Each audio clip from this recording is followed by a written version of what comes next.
Welcome to AI for Good, the leading action-oriented, global and inclusive United Nations platform on AI. Organized by ITU, in partnership with 40 UN sister organizations, and co-convened with Switzerland.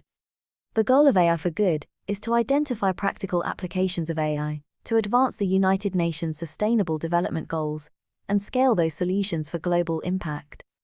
In today's session, we're counting on you to use the live video wall feature to ask questions and post comments to help create an engaging discussion. We encourage you to stay until the end to chat, connect, ask questions, and network with our distinguished panelists and world-class AI experts in the neural network. It is now time to kick off the session and welcome our first speaker. The floor is yours. Yeah, hello and welcome. My name is Wojciech Samek from the Technical University of Berlin. I'm also head of the AI department at Fraunhofer Heinrich Hertz Institute in Berlin. And it's a great pleasure to introduce today's speaker, Gitta Coutinho. Gitta has a Bavarian AI chair for mathematical foundations of artificial intelligence at the Ludwig Maximilians University in Munich.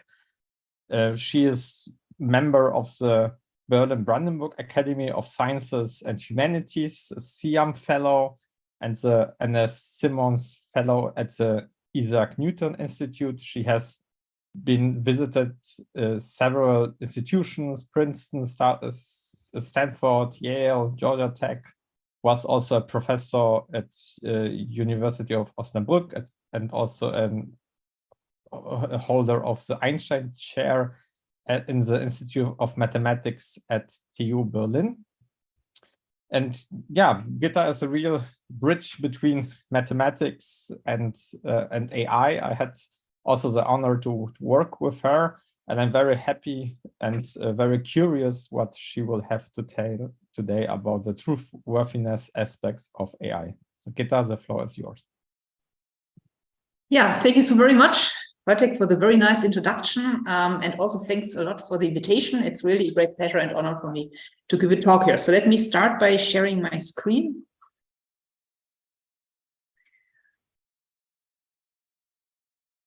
So let's see.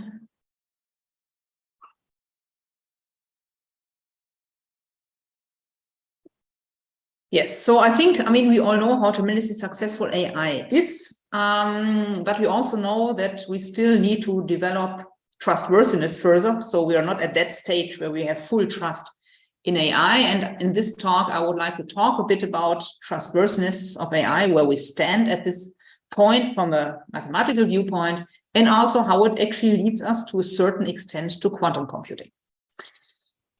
So I think if you look around us, I mean, you see AI has a tremendous impact on our daily lives, self-driving cars, robotics, telecommunication, also already very sensitive applications, such as in the law sector and also in the concerning employment, but also in the sciences. And there, I mean, basically every science is already impacted by AI, ranging from medicine over biology up to astronomy. And well, I mean, if you look at this Times magazine, it says already the future is artificial intelligence. So artificial intelligence, the future of humankind. And the area where I come from, it also led to a change of paradigm, as I think, which is true for all over sciences. So in mathematics, I mean, the area of imaging sciences, inverse problems was already basically changing rapidly from 2012 on, using and embracing these new methods of AI, which showed tremendous success in, and you see here a couple of different tasks in this area, and all of those were revolutionized basically by AI. Then, I mean, a bit later, also this whole area of partial differential equations. Partial differential equations are a natural model for basically every natural phenomena. Already this area was then impacted, and numerical analysis and solvers were changed, embracing again, in particular, deep neural networks to get, in particular, highly efficient solvers in the high-dimensional regime. Now, on the other side, there are also people who are a bit worried of the current stage of AI. And so there was an interesting incident. It's now 4 years ago, that an AI researcher who won an award at one of the big AI conferences, and during his plenary speech, he claimed that machine learning, and in that sense also AI, is still at the level of alchemy. And his reasoning was that a lot of things are still trial and error. For instance, the training process, we don't have precise error bounds for the outcome. We cannot really explain the results, and so on. And then, I mean, there are people who go even further, like, for instance, Stephen Hawking, who said the development of full artificial intelligence could spell the end of the human race. I mean, if one has to go that far, I mean, that's certainly debatable, but there are right now, I mean, problems concerning trustworthiness or also reliability of AI. For instance, problems with safety. There were already various accidents involving robots, also problems with security. I mean, you just have to think one could hack into self-driving cars, taking over control. Problems with privacy. So we know that on a daily basis, privacy violations happen, in particular in the health sector, and then also problems with what I might call responsibility. Often decisions are black box decisions and are sometimes also biased. So a current major problem worldwide is the lack of reliability of AI technology. Now, and so reliability is of a major concern. And so in my talk, I would like to now discuss a bit how one could cope with this, where we stand these days, and then how it leads us in a certain sense to quantum computing. Now, if we look a bit closer, we can also identify major industry which are particularly critical concerning reliability of AI, which is, for instance, medicine and healthcare, robotics interacting system, and algorithmic decision-making, which basically almost every company these days is implementing. So these, in particular those and many more, need to be absolutely reliable to, in the end, be able to trust the outcome. And I'm coming from Germany and from Europe. So here we are in a special situation. We have the AI Act of the European Union, the AI strategy of the German federal government, which both pose very hard restrictions on reliability of AI. And I think, so concerning also asking for certain certifications of AI technology. And I think this is true for not only Germany and Europe, but also for many other countries worldwide. Now, let me take a mathematical perspective, and one can ask, I mean, how do we get reliability? For what we need, we need a deep understanding of the technology. And from my viewpoint, there are different stages of understanding AI. There is a heuristic understanding, so where we make a few experiments, things seem to work, and so we hope that we can trust the outcome. Then maybe a bit better, the empirical understanding, we do a few statistical tests. Again, I mean, we get confirmation, and then if it's possible, I would view a theoretical mathematical understanding as maybe in a certain sense the gold standard, because there, within a certain model situation, which is then also hopefully close to reality, we can absolutely be sure how our algorithm works and whether AI is, for instance, robust and trustworthy. And in this whole regime now, I mean, one major open question also relating to what I said on the previous slide is, if we want to have reliability of AI, what will be always needed in the end is a certificate for AI technology, but what are the requirements for this? So how do we ensure that indeed our AI technology is provably reliable or also trustworthy? And so this will be the theme of this talk. I will show you a couple of points I think are essential, and this, as said, will lead us then also to limitation and thinking about whether we actually train AI currently on the right hardware platforms or whether we need to change our viewpoint. So let me start, I mean, very slowly. I would not focus, I mean, AI is a huge area. I will focus in my talk on deep neural networks, which are to a certain extent the workhorse of current artificial intelligence. These are not new. methods. These are actually already quite old. They were introduced by McCulloch and Pitts in 1943. And their idea was that, well, I mean, we humans, at least we believe that we are intelligent. So what one should do is to mimic the human brain. And so what they did was they mimicked neurons in the human brain. You can see this here, I mean, by these formulas. So this is basically x1 to xn is the input of an artificial neuron. And then the neuron applies this function to it and gets an outcome. And so here you see the classical weights and the bias term, depending which decides whether the neuron fires or not, and then a function which decides what the outcome basically is. And so then, I mean, connecting these artificial neurons, and as I said, I mean, I won't have too many formulas. I mean, these are basically, this is the slide with the most formulas. So a neural network then is basically, I mean, a very concrete mathematical function ready to be analyzed and understood. And so you see this here, we connect all these neurons layer-wise, typically to a neural network. This is a feed-forward neural network moving from the left to the right. And so a neural network is a particular function, and you see here it's a concatenation of these, what's called affine linear functions and activation functions, which is typically the so-called rectifiable linear unit, the max of 0 and x. Okay, so the main message is the neural network is a very concrete mathematical object. Now, what are questions we need to understand to get reliable AI? So let me, for this, walk you once through the workflow of applying deep neural networks, and then we'll see what we actually need to ensure to get reliability. Now, how do we apply neural networks? Well, I mean, we start and we have a complicated function which we don't know, maybe a function which maps images of cats and dogs, let's say, to the value 1 or 2. And so what we have at hand are only sample values. So we have a couple of images and a couple of labels. These samples will split into a training and a test data set. We set the test data set aside, keep the training data set. We use this then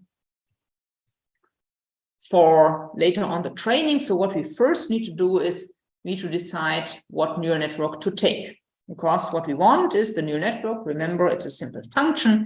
We want with this neural network to approximate the true function, which we don't know.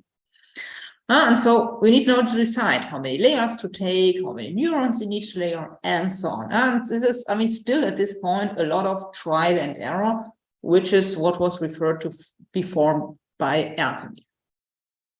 Okay, so we select the architecture. Then once we have that, we train our neural network. We learn certain free parameters, which are the weights and the biases, and we align it so that the training data fits. So if I input an image, let's say here for my training data, the neural network outputs the correct value. And so it's a lot of tuning to get the right weights and biases, which is typically done by what's called stochastic gradient descent. Then we fix the neural network, and now we check with our test data whether indeed the network is able to transfer from the training data to the test data. So now we put in new images, which the network has never been exposed to, and we get outcomes, hopefully the correct ones. So hopefully, let's say the network says this is a cat and this is a dog. Okay, so that's the high-level viewpoint. Now let's see what key questions we can deduce from this. One main area is what's called expressivity, so which aspects of a neural network architecture are important. So how do I set up the neural network? And so their goal is that, I mean, the programmer doesn't need to try a lot of different types of architectures, but gets, let's say, a theoretical guidance for what a good architecture is. And so this requires certain areas of mathematics. Then we need to understand the training algorithm. So here we use a particular type of algorithm. It's called stochastic gradient descent. It's actually very surprising that it works that well, because, I mean, from a mathematical standpoint, I mean, there should occur many more problems also concerning overfitting, but still, I mean, this works very well, which is still a mystery. There's still not enough theory to fully understand how this approach, how this training algorithm works. And then generalization, I said we train our neural network on a training data set, and now we test it later on and expose it to other types of data it has not seen. And so this is in some sense, I mean, some people say the holy grail. And this is also, I think, one key point for reliability, because here we actually need to understand and get error bounds on how the network performs on test data, because that's where we will always expose it to later on. And so here we need to understand exactly how much error the network could do. And so let me now show you one example here and delve just a little bit in this direction, because in a certain setting, I mean, one can give a complete answer, and I would like to briefly show you these results so that you get an idea of what key questions are. So one main question in this regime is, typically networks perform that well if we have millions of parameters on the high parametric regime. And the question is, can we get error bounds for the generalization error? Yeah, and so this aligns also very well with if you ask a practitioner which network to take. I mean, he or she usually says, take the largest network which fits in your GPU. But it's still not understood why it works, and again, how we can get error bounds. Now, this is a picture one typically sees in this regime. So let me walk you through that. And it basically says exactly what this question means. Yeah, so here we have, so this is in statistical language, but so here we have the size of the neural network, and here we have the error. Now, as the size grows, the training error will go down because there's more and more flexibility. We can fit the training data better and better. But the test error will go up, and that's overfitting, called overfitting because the network aims to basically enclose the data too much. Yeah, so it aims to do a too good job, which is actually a huge problem. And so that leads to the fact that then if you have new data points, they might be misclassified. So that's a tremendous problem. And this picture, statistical learning theory can explain fully. So that's fully understood, but this is not what we see these days. These days, we see the picture on the right-hand side. And if you look closely, what you see here on this left-hand side is this one. But now we have this right-hand side. And so see, the test error after some point, if you increase the network more and more and more, will go down again. And this is this phenomenon that if you have really massive neural networks, then suddenly this generalization error goes down again. And so this is not understood at all at present. So this is still, in a certain sense, I mean, one major mystery. There are a lot of approaches people look at. Don't want to delve too much there, like VC dimension, Rademacher complexity, neural tangent kernel, and so on. So a lot of tools are developed to understand and to estimate this curve and to understand what actually happens in this modern regime. And I would like to show you now one example where we can fully understand this generalization ability of neural networks. And that would take us now to one class of neural networks, which is also extremely popular these days, which are graph neural networks. So graph neural networks are used extensively. They are a generalization of normal neural networks because we have typically graph data for input. So a graph neural network takes a graph as an input together with, let's say, some features at each node and maps it to a vector, maybe also classification decision. And so here you have, for each node, you have the features, so this is basically the input. And there are a lot of applications these days, so that makes this setting so exciting. And as said, I mean, the normal Euclidean setting is a special case. So there are a lot of applications, recommender systems, fake news detection, chemistry, because a molecule is basically just a graph neural network. Okay, so now let's look at graph neural networks and ask this generalization question again. And then you will see that there is a special case which we then can solve completely. So again, in generalization, we want to have error bounds for the test error. So we would like that a graph neural network generalizes to graphs and signals unseen in the training data set. So maybe we have, let's say, the first graph in our training data set, and we have the second graph in the test data set, or vice versa. And for this, we want to have error bars. And so here we have a special situation, because you can already imagine you have certain graphs which kind of look alike, which mimic the same phenomena to a certain extent. And so we can ask a sub-question. We can ask, if I have from these graphs which kind of look alike, some in my training data, can I then estimate how the neural network after training behaves on the other graphs in the same regime? So it says here, if two graphs model the same phenomena, then we expect that after training, the neural network, which was trained, should have the same repercussion on both graphs. So this is a sub-question. And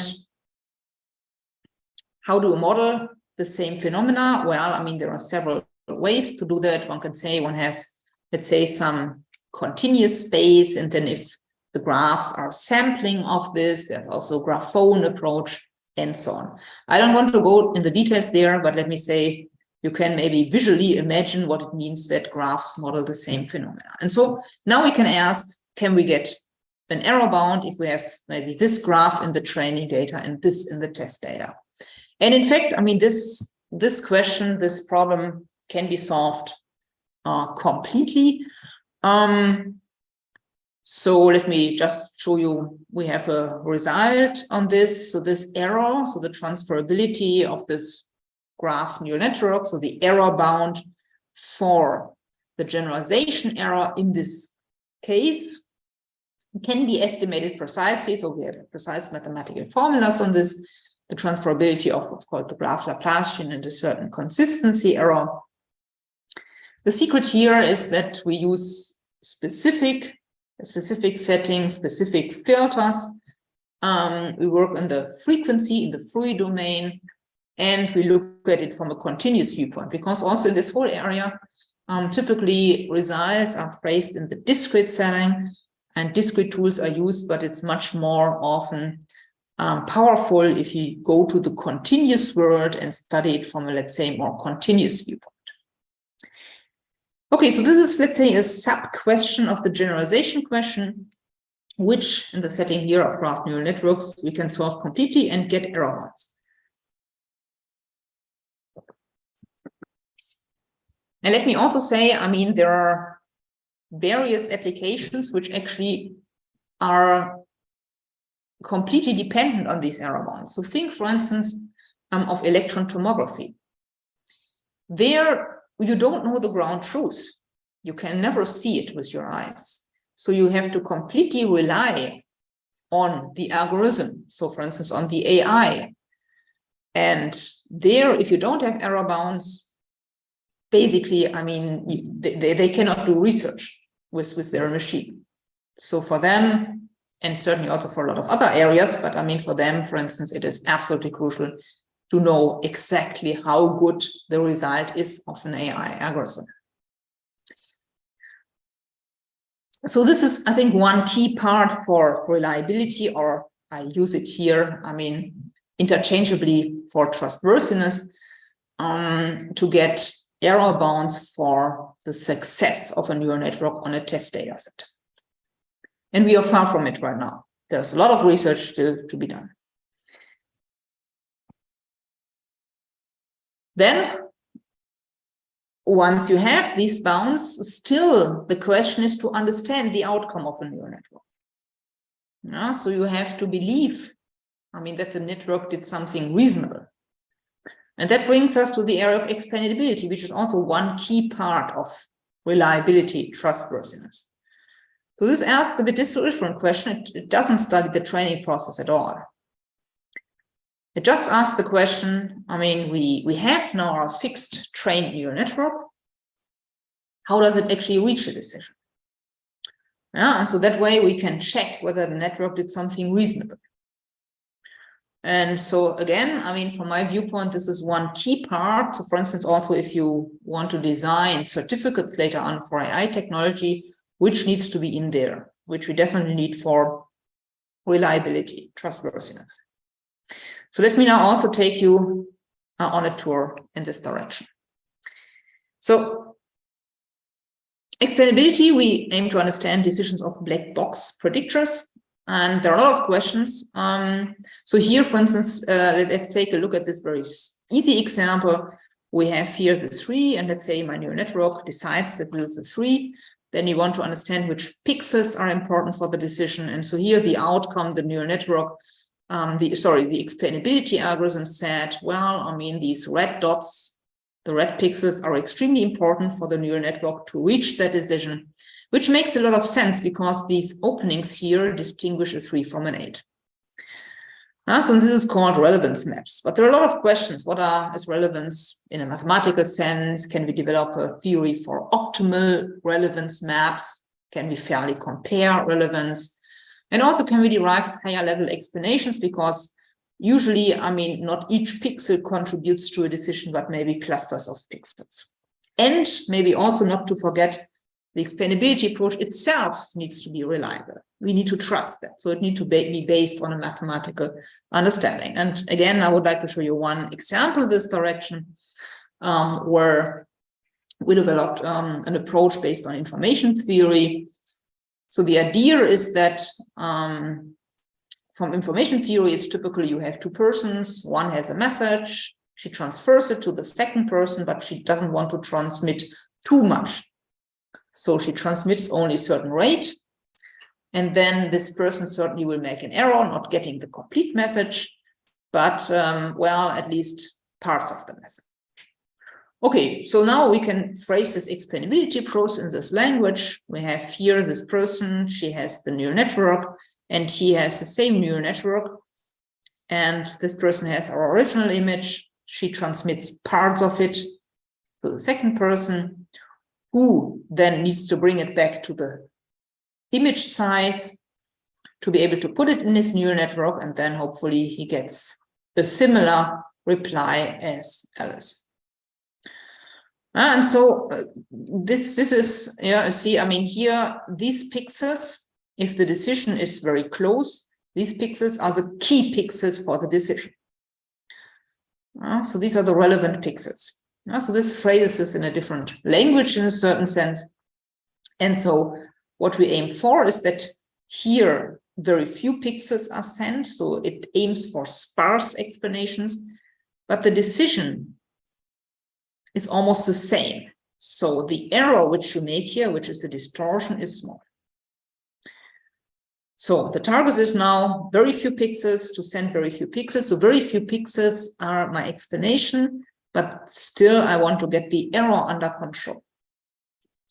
And so this is this distortion function. We want to have very few pixels, but the error should be under control. But this is NP hard. I mean, this one cannot compute, so one need to relax this. And what we solve in the end is a problem of this type. We have here the error, the distortion. We aim here for sparsity, and now you see every pixel we put a relevance score between 0 and 1. And we aim here again that the explanation is sparse. Okay, so let's take a look at some examples. And let me also say at this point, if we do it that way, we can actually really get concrete mathematical theorems and prove something about this approach, which again gives us trustworthiness of the explainability approach. Now, so this is a very simple example. You have here an image, we have a network which classifies this as a dog, and you see different examples here of explanations. And here you see our explainability approach aims for sparse explanations. So this you see here very clearly. And also if you now compare, let's say, how many pixels you need for keeping the decision, you see that our algorithm here performs the best. Now, this is, let's say, the starting point. One can extend this. For instance, one can ask, do we really need to obfuscate it with random pixels, or can we do it differently? So one can, for instance, apply an in-painting gun. But maybe more interesting is, I said pixel-based explanations are maybe not what we want in the end. We maybe want to have clusters of pixels, because you see, if you, for instance, see a lake with waves, then, I mean, not every pixel will be important, but maybe just the structure of the waves. And so here, what we did was we then took a certain decomposition of the image with so-called wavelets and shearlets. So you expand the image in terms of these building blocks, and then put the relevant score on these coefficients. And so let me show you, just now to conclude this part, 2 examples. What you can do with this, you can understand, for instance, seeming wrong decisions. So this is an explanation, an example from telecommunication. What we see here is a city map. The red dots are cell phone users. And here we have the white blob, which is a cell tower. And now the neural network computed this black and white background, indicating at each point how strong the signal is. So here it's black and the signal is really bad, because if you stand here, you have a lot of buildings between you and the cell tower. So that makes sense, but this black area doesn't make any sense, because here, if you stand here, you stand right in front of the cell tower. You should have amazing reception. And then you can ask, using our explainability approach, why did the network decide upon this area? And what we get is that the network used, let's say, these structures. And indeed, I mean, these cell phone users have bad reception. So what turned out in the end is actually there was a building missing in the city map. So the network did something reasonable, but the data was faulty. So this you can reveal. You can also understand completely wrong decisions and then hopefully improve those. So here the neural network decided that this is a diaper, although it's a man with a dog. And here it decided that it's a screw, although it's a man with a sweater. And using now this higher level approach with wavelet decomposition, we can reveal what the network has seen to reach that wrong decision. And so I will overlay this now, and then you will see what the network has most likely seen. And you see, so this looks a bit like a baby. So then a diaper is not that far off. And here, the sweater indeed looks a bit like a screw. So that way you can also reveal, let's say, why the network has reached wrong decisions and maybe correct this. Okay, so let me now, I think this is also one key point for reliability. Let me now delve very shortly also in a bit the application side, because also there you need reliability, and the question is how to achieve this at this point. And there are basically two areas, and I would like to focus now on the first. So using what's called inverse problems. So in imaging sciences, how can we use AI there reliably? And so again, heading for a certificate for reliability, trustworthiness of AI, I mean, this will be also key to understand. So in this setting, in this whole area of imaging sciences, most of the problems are what's called an inverse problem.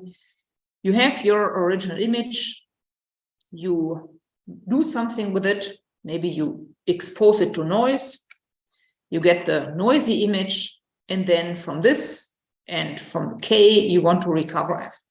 So therefore it's called an inverse problem. You want to invert the process. It could also be a CT scanner. You have here the measurements of the CT scanner, and then you want to recover F. This is typically solved in this fashion by an optimization problem, where here you have the term, if you minimize this, you aim to solve this problem as accurate as possible, and you have another term, a regularization term, where you can input properties of the solution. And so here, when we use what's called sparse regularization, what we aim for is that there is a certain building block system or representation system where you can expand and represent your image in a very efficient manner. And so, for instance, wavelets is one well-known example. There are others, and so let me show you just on one slide what we will now use. So wavelets are not that good because they just look at point structures, but images are governed by curve structures. And so what is much better aligned are what's called shielded. So these are systems which, well, the building block you can put on every pixel. You can also have it at each scale, and you can have it in each angle. And so these are optimally efficient representations of images. So again, I mean, you have mathematics to back that up, this fact. And I mean, yeah, so you can download a couple of examples from our webpage, sheerdep.org. Now, we want to use it for a particular application, CT, with limited data. So we have here, let's say, the interior of a human body. We have here the measurements which we take. So we compute now line integrals through the human body. This gives me a 1D function, which is one slice of the sinogram. And then I rotate this device. I acquire the measurements. These are the sinograms. And from this, I want to reconstruct. So this is my K, and now I want to reconstruct. And one main problem is if you cannot do the full sweep, the full 180 degrees, which is the case in limited angle computed tomography or also low dose. And the key problem is that classical methods, which are trustworthy, they reach their limitations here. So you cannot get any further with those.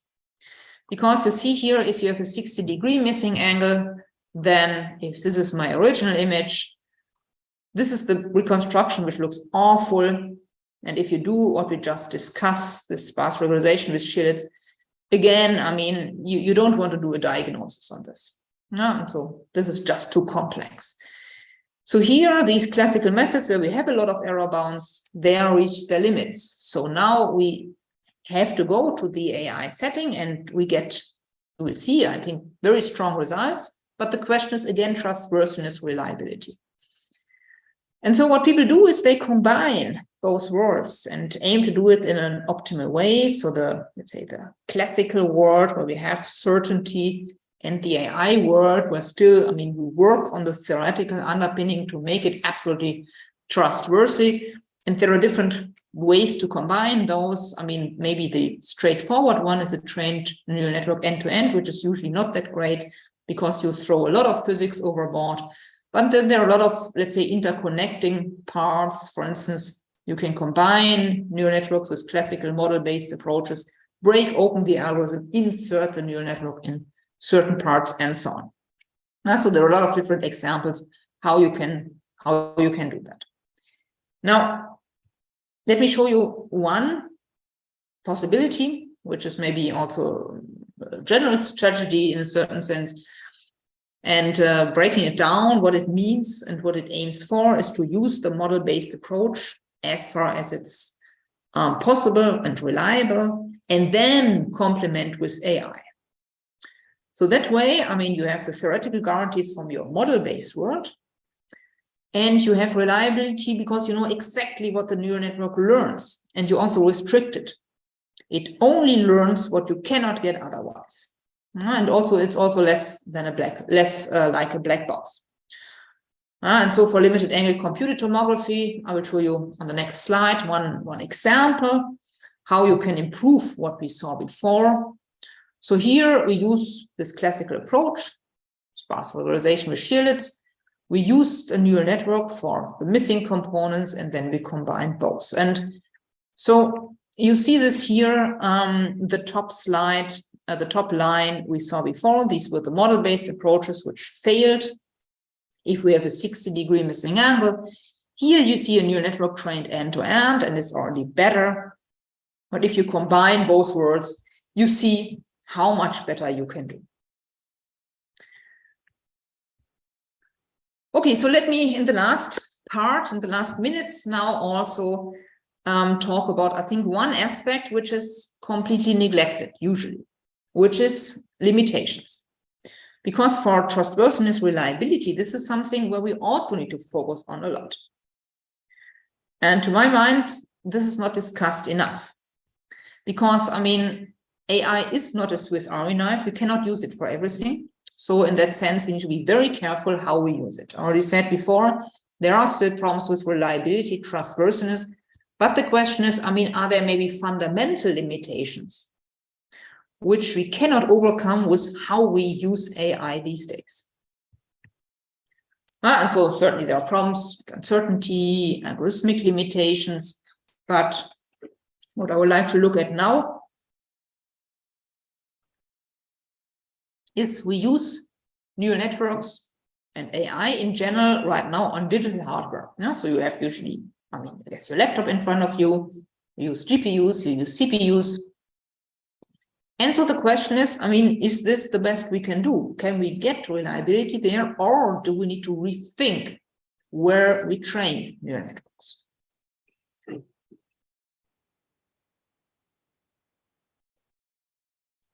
Okay, so what is the computable problem? So this is one for which this input-output relation, which we want to then learn, can be computed on a digital machine, which is usually modeled by a Turing machine, for any given accuracy. So that's this whole theory of computability. So possible questions are, if the underlying problem feasible? So that would relate to asking whether the ground truth is computable. The other neural networks computable. That would relate whether the neural network is computable. And also, can we find neural networks by these optimization problems, these learning problems? So this would also relate to computability. Yeah, and you see here, I mean, one key question is, many of these problems are continuous in nature. But when we go to digital hardware, we have certain restrictions, and the question is, how bad is that really? So why is this interesting? Why does this matter? Well, I mean, if we have not computability of the ground truth, I mean, we cannot get an approximation scheme because we cannot get our hand on how accurate we are. The same for neural networks. And if we cannot compute, and if the mapping from the data to the approximation is not computable, then learning is actually, in a certain sense, not feasible. At least we cannot get any guarantees how good we do. And so what we need is that we need computability, because then we can get precise error bounds, and then our output is reliable. Otherwise, we do not know how close we are to the ground truth. Certainly, I mean, if something is non-computable, we can let it run on a computer, but we don't know how good we did in the end. Maybe only up to a certain error. And this error could be actually quite large. Yeah, so if something is not computable, we don't have guarantees of correctness. Okay. So computability relates to what's called a Turing machine. The digital hardware relates to a Turing machine. So an abstract idealization of a digital computer is a Turing machine. And again, this is what I already said before. This is closely intertwined with discrete problems, whereas usually what we have in scientific computing, AI, what we deal with are continuous problems. And so this Turing machine, not going into the details, is a very easy model, but it's agreed upon that this is the correct mathematical model for today's computers, for digital computers. So if something is not computable on a Turing machine, on this model, then it will not be computable on, let's say, the laptop you have in front of you. Okay, so we have some, I mean, disappointing news in this regard, because what we could show is that, for instance, the solution of the finite dimensional inverse problem is actually not computable by a neural network. It's not Turing computable, and this Banach-Mazur computability is even stronger. So that's bad news, because, I mean, today we typically use, and almost always use, digital hardware for it. So this creates a lot of problems. I mean, we cannot find an algorithm which gives us the solution for any accuracy. The output is in that sense also not reliable, because we can always be a certain error, and for certain problems we can actually give this error. Sometimes it's a force, so which is really bad, away from maybe the optimal solution, and it could point towards why we witness these instabilities and non-robustness of neural networks. So this is a serious problem. What now? Well, I mean, theory also points the where there, because what we could show is that the solution becomes computable if we now go to analog machines. And the analog for a discrete for the Turing machine is here the Bloom-Schupf-Smale machine. Now that's an analog machine. So that means reliability for certain problem settings might require going to novel hardware, because then we can have precise error bounds and we know exactly what the outcome, whether the outcome is actually precise or not. So what analog machines do we have? There are exciting directions in this respect: neuromorphic computing, biocomputing, and in particular quantum computing. So for instance, we have here quantum simulators in Munich, in this Munich Quantum Valley, which are true analog machines. And so now, I mean, the question is certainly how close this is to this mathematical model. And let me say, I mean, there are actually, I showed you this result on inverse problems, many more problems. So for instance, I mean, a lot of classification problems are not computable.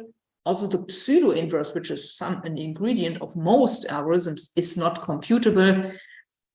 Also solving partial differential equations on digital hardware creates problems. It creates what's called a complexity blow-up. And also optimization problems have.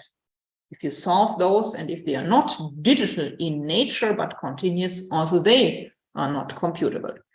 So in that sense, I think one vision for the future, if we really aim for truly reliable or trustworthy AI, we might need to think about the hardware we train it on and might need to go to analog hardware, namely, in particular, quantum computing.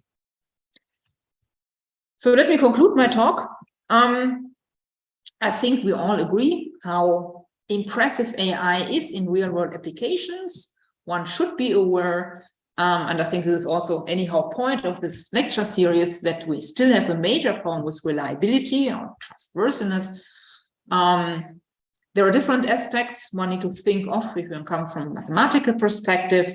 In particular, generalization, one would like to have precise error bounds.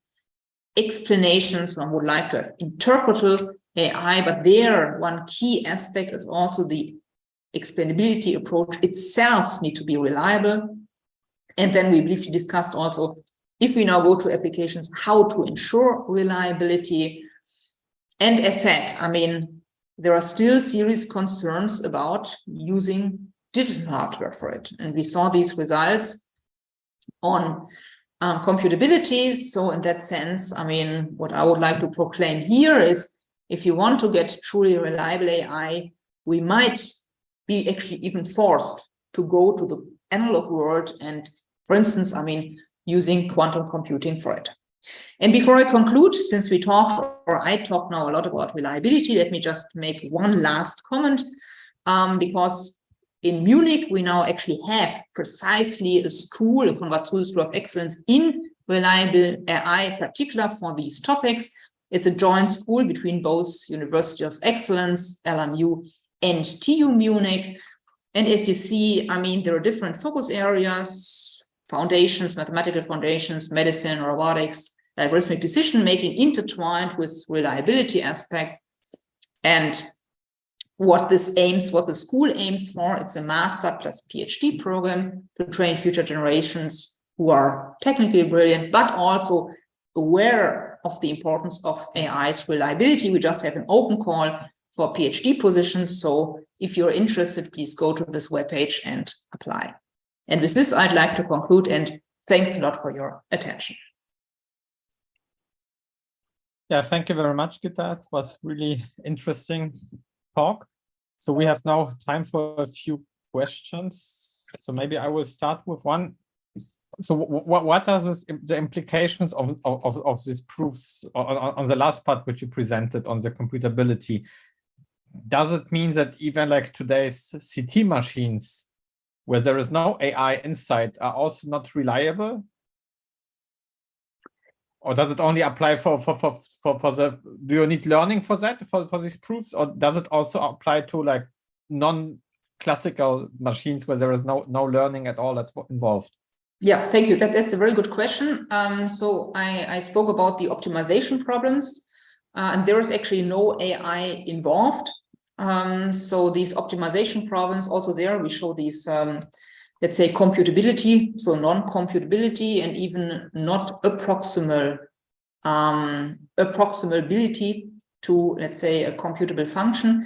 And what we also showed is that there is always a positive, let's say, error if you would like to, let's say, approximate by a computable function of sometimes even a force. So in that sense, if, let's say, there an optimization problem is solved, which is continuous in nature, then we already have these problems at present. Yeah. And so you also see that in certain publications that problems are observed, for instance, for this type of algorithms. Mm-hmm. Thank you. Very interesting. And another question, which is, I think, also relates to reliability, is also the ability to estimate uncertainties. So how do you see the connection? So should our goal be to develop provable machines, or should we maybe work on machines which make errors but which are aware of the uncertainty? Yeah, so this could be also certainly one very interesting avenue. And I think we see that also there. I talked about explainability, but for instance, explainability for inverse problems is typically also of this uncertainty nature. So outputting, let's say, for a doctor, if you have an image which comes out, which parts are how uncertain. And so in that sense, yeah, so this is, I think, something in general which will be also key to analyze and estimate the uncertainty. Yeah. Mm-hmm. And I'm also very much curious about this double descent phenomena which you showed. Is it specific to deep neural networks, or is it also known from I don't know, approximation theory or other types of functions where these behaviors are also observed, or is it something which just has been observed in deep neural networks?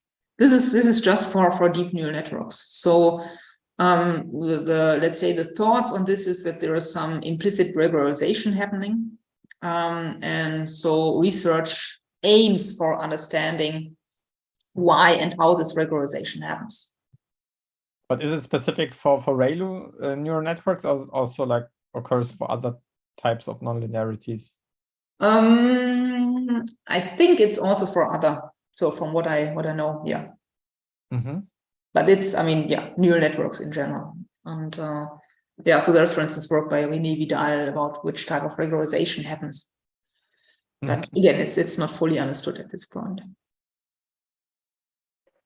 And I'm also thinking for some about certification approaches and the role of explainability in it, but I'm also think that the role of the data is often underestimated, that people look at the model and try to get some proofs for the model, try to explain the model.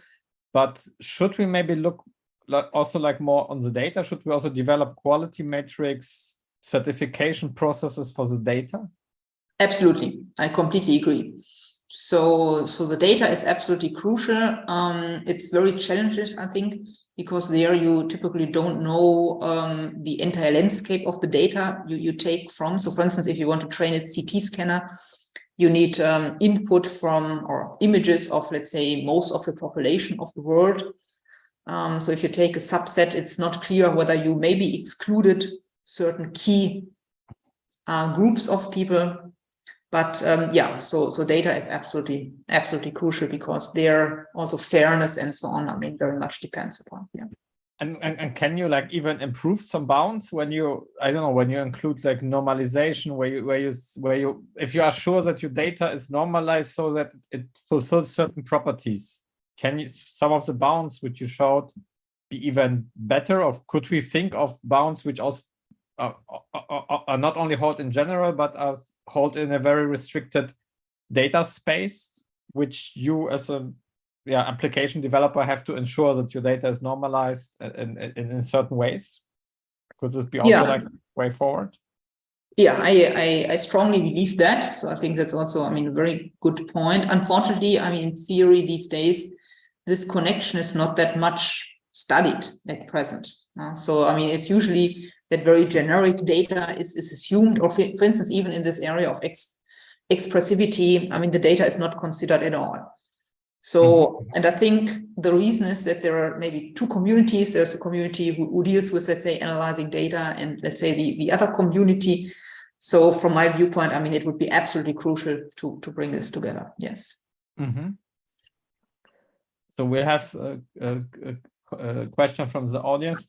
So can true reliability be obtained by a hybrid quantum classical approach? Classical for optimization, quantum gates for forward propagation, or do we need a quantum only approach? Yeah, so also that's, I mean, thank you very much. That's an excellent question. I mean, certainly the best, I mean, one could think of hybrid approaches. I think one would need to analyze these results that you have. I mean, where, let's say, the key problem occurs. So for these optimization problems, I mean, the problem is basically this minimization procedure, which then, I mean, leads to the fact that now we bring things on a digital hardware, so we digitalize it, and therefore we cannot get it with arbitrary accuracy. I mean, let's say, roughly speaking, but there could be, let's say, a lot of other algorithmic parts which could then be run on classical hardware. Yeah. So I think, I mean, from my viewpoint, I mean, that would be is typically best. I mean, taking the best out of both worlds. That's a very good idea. Yes. And also, I think right now, I mean, let's say quantum simulators and so on, they already combine, let's say, classical computing and do the quantum simulation or quantum computer only perform certain tasks. Good. So do we have any other questions from the audience? If not, then I will have a last one.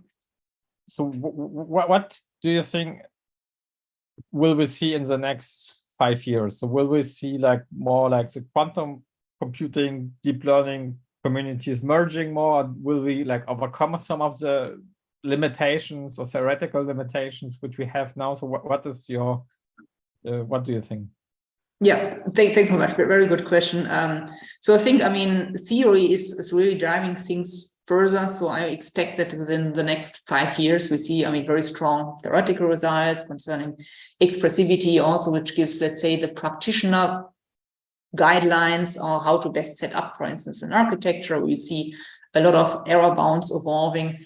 But then I think this other, what I said, the problems with computability will, I mean, I strongly believe, lead us also to analog machines for certain problem settings. So I would expect that we see both directions evolving very quickly, because research right now, I mean, is accelerating at an amazing speed. Both directions accelerating over the next 5 years. Yes. Okay, so thank you very much, Gitta. It was really a pleasure, and yeah, all the best to Munich. Bye bye. Thank you. Thank you. Right.